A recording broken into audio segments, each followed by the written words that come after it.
If you're a real estate investor and are wondering how to raise and leverage private money to make more profit on every deal, then you're in the right place. On Raising Private Money, we'll speak with new and seasoned investors to dissect their deals and extract the best tips and strategies to help you get the money, because the money comes first. Now here's your host, Jay Conner. The only thing I knew to do, Eugene, to get funding for my deals was go to the local bank, get on my hands and knees, put my hands underneath my chin and say, please fund my deal, and raise my skirt up so they could look at all my personal assets and give me a colonoscopy and pull my credit. The worst time to be raising private money is when you need it for a deal. We're never taking our own money to the closing table. And the skin in the game, by the way, is the equity that's already built. Now, if you don't remember who the Zenith television dealer was in your town, that means you're too young to remember life before Walmart came to town. One, I make the rules. I'm the underwriter. But you don't ask for money directly. Nobody wants to be begged for money. You ask them for help, for advice, for referrals. And welcome to another episode of Real Estate Development Land to Legacy.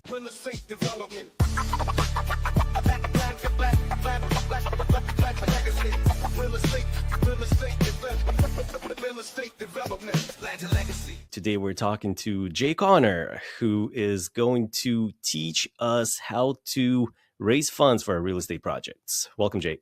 Eugene, thank you so much for inviting me to come along and join your party and to talk about my most favorite topic that I'm so passionate about. That's private money. So this is a very common topic. We frequently talk to developers who call us and say, we've got this amazing project and we are struggling raising funds for it.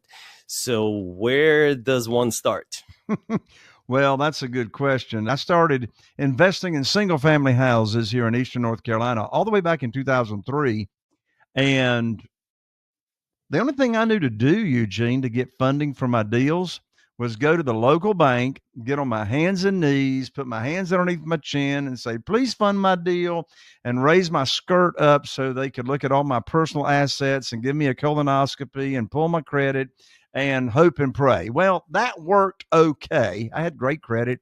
And this was back in the day when you could get unsecured lines of credit back then. Well, that worked okay from 2003 until 2009. And then in January 2009, for goodness sakes, I was sitting here at my desk. I had 2 properties under contract to buy. And I called up my banker. His name was Steve. And I told him about the project. Steve and I had this conversation many times. And I learned like that over the phone that the bank had closed my line of credit with no notice to me whatsoever. And I said, Steve, what in the world are you saying? You closed my line of credit. We've had a great relationship, never late on payments. My credit score is still great. I said, why are you telling me you've closed my line of credit? And Steve said, Jay, don't you know there's a global financial crisis going on right now? So I hung up the phone, Eugene, and I want to share this, that I asked myself a question I ever asked myself and that anybody could ask themselves, and it will help fix any problem anybody's got. I don't care if it's financial, relationships, health, it doesn't matter. Here's the question I asked myself. I said, Jay, who do you know that can help fix your problem? Well, immediately, when I asked myself that question, who do I know? I immediately thought of Jeff Blankenship, who lived in Greensboro, North Carolina at the time, good friend of mine and my wife, Carol Joy. He was investing in real estate. I called him up. I told him what had just happened. The bank had cut me off. He said, Jay, well, welcome to the club. I said, what club is that? He said, the club of having the bank shut you down. My bank shut me down last week. I said, well, Jeff, how are you going to fund your real estate deals? He said, well, have you ever heard of private money? I said, no. He says, have you ever heard of self-directed IRAs and how individuals can use retirement funds that they've got to loan out to real estate investors and earn high rates of return safely and securely, either tax deferred or tax free? I said, you're talking a whole different world, Jeff, I ain't never heard about. So I hung up the phone, and Eugene, I studied private money. And so what did I do? I didn't run around town selling, begging, trying to persuade or talk anybody into loaning me money. What I did, I raised over $2 million in less than 90 days I've raised now $8.5 million that I just keep using over and over again on our real estate deals. What I did, I decided I didn't want to chase anybody. I wanted to do this, and here it is. I put on my teacher hat. Which private money teacher. And so I put my program together as to what I was going to offer. You see, instead of asking for a mortgage, we're offering a mortgage or offering a way for people to high rates of return safely and securely. So I put together, without associating with any deal, I put together, okay, here's the interest rate I'm going to pay. Here's how I'm going to put this program together. And I went about started teaching people what the program is without having a deal associated with it. Desperation's got a smell to it. The worst time to be raising private money is when you need it for a deal, right? So I'd have people just pledge like my program. They said, Jay, I got 200,000 I'd love to start with. I got 250,000. One guy started, I got 650,000 I'd like to start with. And then I come back to them and offer to put their money to work. So I've never pitched a deal. So first, see, here's the secret. You separate the conversations of having a private money program for people to loan you money and then coming back for a deal for them to fund. So I've never pitched a deal. When I've got a deal for them to fund, I simply call them up with the good news phone call, Eugene, and here's the script. And I'm going to turn it back to you. Here's the script. I call them up and I say, I've got great news. I can now put your money to work. I've got a house in Newport under contract with an after repaired value of $200,000. The funding required for the deal is $150,000. I know they got it. They already told me. Closing's next Friday. You need to wire your funds to my real estate attorney by next Thursday. And I'm going to have my real estate attorney email you the wiring instructions. That's the end of the conversation. The most stupid thing I could do is ask them, do you want to fund the deal? Of course they want to fund the deal.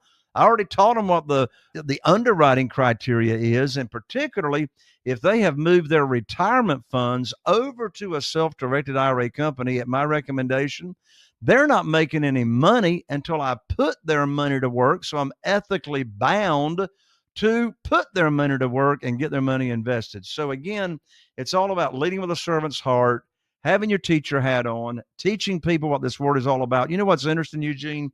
I got 47 private lenders, and not one of them had ever heard of private money or private lending until I told them about it. And not one of them had ever heard of self-directed IRAs and how you can use retirement funds to be a private lender. Over half of my private lenders are using retirement funds. So it's all about teaching. So the message here is educate your ahead of time. So when you actually need the money, you could just give them a call and they're already ready to invest. So if I am working on a new project, happen to be in real estate development, and I am halfway through, we're getting the building designed, we're working through the permits, and I'm getting ready to go to the bank because that's where I think my money's at for me to build the building. But the bank is telling me that I need to add, $500,000 or a couple $1 million, depending on the project size, of additional equity. And now I'm stuck because I haven't done the work that you're teaching to do ahead of time, and I need to go back and start from the beginning. How long does it take to build this momentum to have these people waiting and eager to invest with you? Less than 90 days. But that also depends on how much money you're looking to raise, right? So I've raised a lot of private money for single family houses. I've got a lot of friends that in the commercial world, see, everything that I do with single family houses is what's called one-offs. So we're not even regulated by the SEC in this world of single family houses. You have a single family house, and then you have a private lender, an individual, or maybe a couple of private lenders that are now funding that deal. They each have their own promissory note. They each have their own mortgage or deed of trust, as it is here in North Carolina. In the world of commercial, what you will want to do is what we call syndication. And of course, Eugene, you know all about that. That's where you hire the SEC attorney. They prepare a private placement memorandum. And now you're going to raise money for your fund. And then it's that fund that's going to take care of the gap in between what your primary commercial lender will loan and the rest for the cost of build or build out or et cetera. That's also a very popular strategy in multifamily. So if you're doing multifamily, very common to have a syndication and raise money either for the entire project. You can have a fund for people to invest in, to purchase and then add value, do a value add. And those are typically a 3-year to 5-year turnaround on that. In this world of single family houses, the turnaround is typically within 12 months on rehabbing single family houses. So, it's just a matter of what kind of appetite that individuals have, how comfortable are they having their money either tied up for 12 months, 3 years, 5 years, etc. Private money puts you in the driver's seat, whether you're doing new development, um, you're investing in a current project that you want to do a value add, single family houses. And again, depending on how much, I've got a lot of students that come to me to learn how to raise private money. And all the time they'll get $500,000 and more. It's commercial development. You're going to need more than $500,000. So give yourself 90 days. Excellent. So 90 days to raise the funds. Typically, when people think about fundraising, the first thing that comes to mind is, I got to open my phone book and call everybody on my phone book that I think has money and pitch them this deal. Is that the way to go, or is there a better approach? Well, there's the direct method and there's the indirect method, right? So we'll talk about the direct method for a second, but I much prefer the indirect method of starting a conversation. So here's what I'm talking about. The direct method of a conversation of attracting money employs what I call the magic question. And the magic question is, quote unquote, do you have investment capital and or retirement funds not giving you a high rate of return safely and securely? And that's the direct method. Obviously, you're not going to start out a conversation like that. That's going to be like a by the way. You're having a conversation already. So here's how the indirect method works of attracting money without asking for money. I'll share it to you in a short story. So when the bank cut me off back in 2009, as I said, one of the first things I did was I put my program together, my private lending program that I was going to offer to individuals. Regardless of the property, it's all the same. Same interest rates, same length of the note, same loan to value. By the way, we borrow money based on the after repaired value. That's why we always bring home a big check when we buy. We never take any of our own money to the closing table. And the skin in the game, by the way, is the equity that's already built into the property. So I put my program together, and then I was going to Bible study on a Wednesday night here in Morehead City at the Church of Christ on Barber Road. And I walked into the foyer, and I knew I wanted to talk with Wayne. Now, Wayne and I had known each other for a number of years. I walked up to Wayne. I said, Wayne, I'd like to talk with you about something confidential. He said, sure. So everything's finished. We went down to the nursery, shut the door. Here's exactly what I said to Wayne. Exactly. I said, Wayne, you know everybody in this town. And he did. He was the original. Now, Eugene, you're not going to be old enough to remember what I'm getting ready to say, but Wayne was the original Zenith television dealer here in Morehead City, North Carolina. Now, if you don't remember who the Zenith television dealer was in your town, that means you're too young to remember life before Walmart came to town. The Zenith television dealer, that's who you got your TVs from. They financed them. They actually repaired TVs back then before you just throw them out and buy a new one. So anyway, Wayne was the Zenith television dealer, and he was retired. I said, well, and that's why he knew everybody in town. He put a television in everybody's house, right? And I said, Wayne, you know everybody in this town. And he was very, very well connected to the Rotary Club and all that. I need your help. There's the magic phrase for the indirect method. I said, Wayne, I need your help. I said, you see, I've now opened up my real estate investing business by referral only and by word of mouth to people that I know and trust. And when you run across somebody that is complaining about losing money in the stock market and the volatility of the stock market and making hardly no money in the certificate of deposit at the local bank, would you refer them to me, and I'll tell them about how I'm paying my investors now insane high rates of return? Wayne paused there for a second. He says, well, now, Brother Jay, what you got going on there? And I said, well, Wayne, are you saying that you might be interested? He said, yeah, I might be interested. I said, well, why is that? He says, well, we're losing money in the stock market and we're only making 3% at the local bank. And that's after 2 cups of coffee and a conversation. That 250,000 became 500,000 that next afternoon at their house. So let's take a second and analyze and unpack that story. Notice I didn't ask him for any money. I asked him to just spread the word that I'm now paying very, very high rates of return to my investors in my real estate deals, and just pass the word on. He asked about details. I told him. Now they're signed up, and I didn't say anything about any deals. They became quickly $500,000 private lender, and then they did exactly what I asked them to do.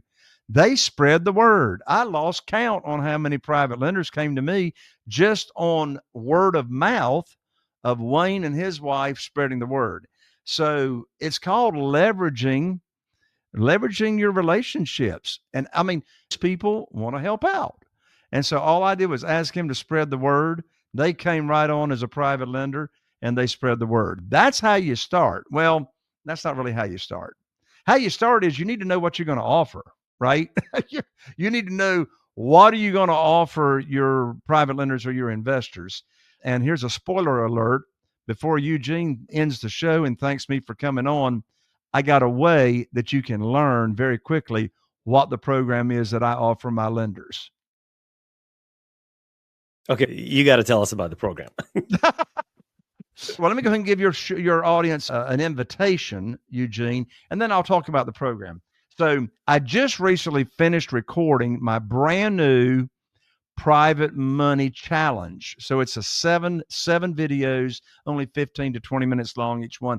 Gives you the basics of private money. And you can enroll, if you're listening to this show, you can enroll at www.privatemoneychallenge.com. Again, that's www.privatemoneychallenge.com. You'll immediately get the first video in your email inbox. And then the next 6 days, you'll get the next video at 9 a.m. Eastern. But here's the gist of the program. The percentage rate, I pay 8% or I pay 10%. That's 8% in first position, 10% in second position. I've been paying the same thing, Eugene, since February 2009. That's the same thing I pay today. And you know, something interesting that people will say to me, they say, Jay, in this market of what interest rates have done the past year and a half, how in the world are you still paying your private lenders the same thing that you were in 2009? I said, well, there's 2 big reasons. Number one, I make the rules. I'm the underwriter. Not the lender. I'm the underwriter. I make the rules. Here's what's offered. Second reason is 8% is still a whole lot more money than 4% or 4.5% at the local bank. And the third reason, really, there's so much more money out here than there are deals. There's so much more money available just sitting on the sidelines. So anyway, 8%, 10% in second position. My maximum loan to value is 75% of the after repaired value, not 75% of purchase price, but 75% of the after repaired value. The length of the note is typically 2 years. I'm typically not going to use the money for 2 years, but that's what we set the note up as. And then I protect my private lenders in multiple ways. This is what I teach them with my teacher hat on. So I'm not going to borrow unsecured money. I'm going to collateralize that promissory note with the real estate. I'm going to name them on the insurance policy as the mortgagee. That way, if there's ever a claim against that insurance policy, the insurance company is going to make the check payable to the mortgagee and to my company. So they got to sign off on that check. I'm going to name them on the title policy as an additional insured in case there's any title issues down the road.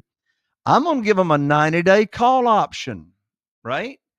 A 90-day call option, which means if they've got an emergency and they need their money back early, just let me know and I'll replace their private money with another one of our private lenders' money. So it's very easy. I don't charge them any kind of penalty if they call the note due early. Most programs, like putting money in a CD at the local bank, are going to charge a penalty. I've only had 2 small notes called due early, and it's because they had medical issues going on and they needed the money for the medical. So anyway, that's Awesome. That sounds great. But you don't ask for money directly. Nobody wants to be begged for money. You ask them for help, for advice, for referrals, essentially, and introduce the product and hope that they become interested. How do you scale this? I can see that working if you need to raise a couple 100,000. If you need to scale that up to, couple million, 2 million, 3 million, 10 million, does the same model work? Yeah, I've scaled mine to 8.5 million. And I don't raise any more private money because I just keep using the same money over and over again to, projects. I raised 2.5 million in 90 days, right? So this model works if you're not in a rush. A lot of times I've introduced the concept to an individual, it might be 2 years before they have retirement funds coming available. This entire 8.5 million probably didn't over 2 to 3 years kind of thing. But I'm still only doing 2 to 3 deals a month, single family houses. Our average profits are $82,000 per deal. So really, how much do you need to raise? You don't need 47 private lenders, right?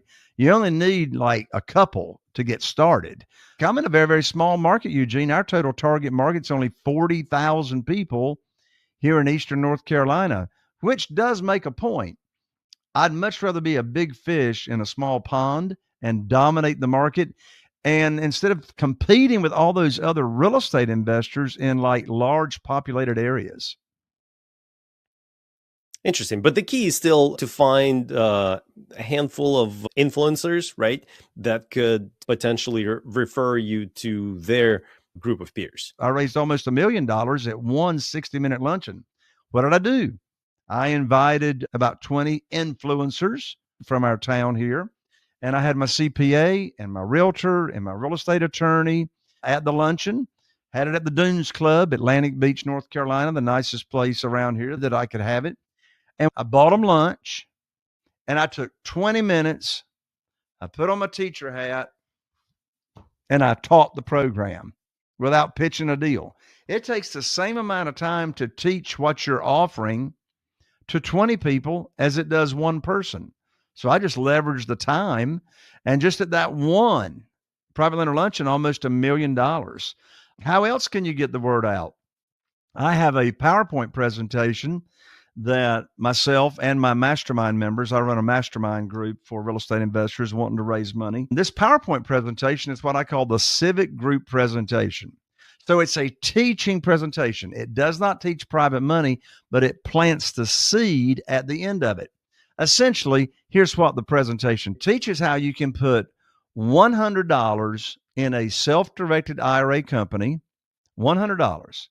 You can go find a real estate deal, a single family house, and get an option on it, assignment fee of $10,000 or $20,000.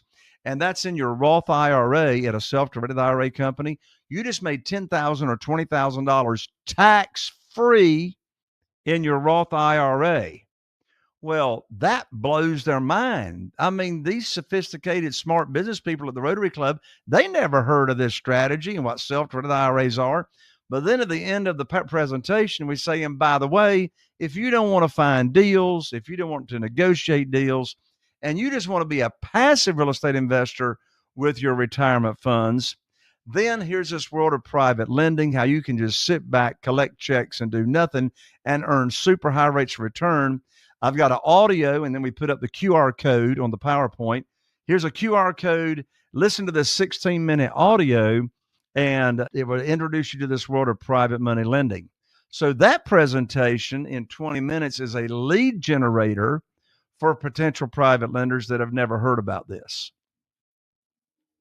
Wonderful. That's amazing. So let's talk a little bit about the self-directed IRA business. I've heard about it. I know that a lot of people are doing this, but can you explain a little more? Sure. It sounds like a wonderful hack to make some money and not pay taxes, right? Oh, yes. So self-directed IRAs, so there's a handful of self-directed IRA companies in the nation. They are IRS approved. They are also called a third-party custodian. And so just simply go to Google and, you want to find one near you if you can, but just Google self-directed IRAs. Well, here's the way it works. An individual can take a current retirement account, such as it could be in Schwab, it could be in Morgan Stanley, it could be in the big stockbrokers, it could be in a 401k company, and they establish their account. Now, the private lender, the individual that's moved that money over, they can now lend that money out on real estate. And interestingly enough, over 70% of account holders in self-directed IRA companies want to lend money out to real estate investors. That's a great place to network, right? Find self-directed IRA companies that are having networking events going on. And there's a bunch of private lenders. However, that's a negotiation conversation because those people already know about this world. I'd rather have on my teacher hat, teach people that's never heard of this, tell them my program, then they move their current retirement funds over. So depending on the type of account they've got, if they got like a 401k that they moved over, then the money they're going to earn is tax deferred until it's distributed. However, if they have a Roth IRA, that IRA is established with after-tax funds. So they've got a Roth IRA, all the returns that they earn are tax-free. So it's an amazing strategy. I highly recommend you research it. It's all about self-directed IRAs. Excellent. That's wonderful advice. Very useful. And definitely everybody who's interested in passive real estate investing, self-directed IRA is a path to investigate. There are a lot of rules about it that cannot be ignored. It could be regulated. It could be, you could be audited if you don't do things right, but definitely a wonderful way to invest in real estate and avoid future taxes. Exactly. Jay Conner, thank you very much for joining us. Very useful information. Once again, why don't you share your contact information and we'll put that in show notes. Absolutely. So enroll in the Private Money Challenge at www.privatemoneychallenge.com. Also, come check out my podcast. I'm in my 8th year of podcasting. The name of my show is, believe it or not, Raising Private Money with Jay Conner. It's on all the platforms. And I'm an ER, by the way, CONNER. So come check out. You can reach me. We actually pick up the phone when you call our office. Isn't that a novel idea? But you can find me at jayconner.com, www.jayconner.com. I love to talk money with anybody.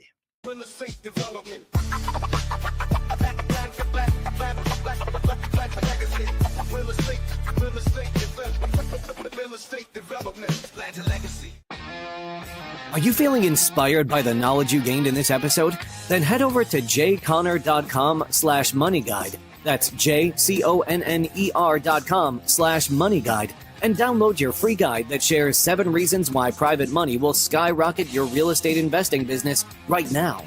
Again, that's jayconner.com/moneyguide to get your free guide. We'll see you next time on Raising